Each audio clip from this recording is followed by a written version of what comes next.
এই ভিডিঅ'টো হৈছে মোৰ এংগেজমেণ্টৰ দিনা।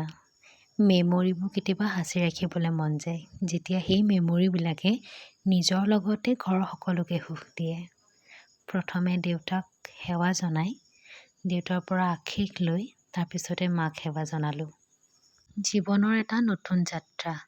সময় সঁচাকেই বৰ গতিশীল, কেতিয়াবা নভবাকৈয়ে কিছুমান কাম হৈ যায়। আচলতে কি জানে, আমি আমাৰ জীৱনৰ কাৰণে যি কথা চিন্তা কৰোঁ, তাতকৈ আগত ভগৱানে আমাৰ জীৱনৰ কাৰণে এটা সিদ্ধান্ত লৈয়ে থয়। সকলো নিয়ম নীতি আৰু পৰম্পৰাৰ মাজেৰে তেওঁলোকক আদৰি ভিতৰলৈ অনা হ'ল। মোৰ মা কিন্তু বিৰাট সাহসী। আচলতে তেওঁৰ কাৰণেহে চাগে আজি ইমান এটা ভাল দিন মোৰ জীৱনলৈ আহিলে। জন্ম মৃত্যু বিবাহ যে ভগৱানে লিখি থোৱা থাকে, এই কথাষাৰ কিন্তু মোৰ জীৱনত বৰ সুন্দৰকৈ ঘটিলে। ময়ো ভবা নাছিলোঁ যে মোক সেই সৰুকালৰ বন্ধুজনৰ সৈতে মই মোৰ নতুন জীৱনৰ আৰম্ভণি কৰিম বুলি, কিন্তু যি হয় সদায় ভালৰ কাৰণে হয়।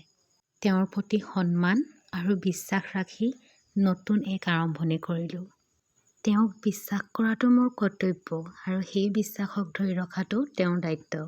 সম্পৰ্ক এটা ভালদৰে ৰাখিবলৈ হ'লে ইজনে সিজনক সন্মান কৰাটো বহুত প্ৰয়োজন। য'ত সন্মান আছে, তাত ভালপোৱাও আছে। ভগৱানে হয়তো মোৰ কপালত তেওঁৰ নামেই লিখি থৈছিলে, সেইকাৰণে হয়তো আমি আজি একেলগে আছোঁ। বাকী আপোনালোক সকলোৱে আমাক আশীৰ্বাদ কৰিব যাতে আমাৰ আহিবলগীয়া দিনবোৰ ভাল হয়।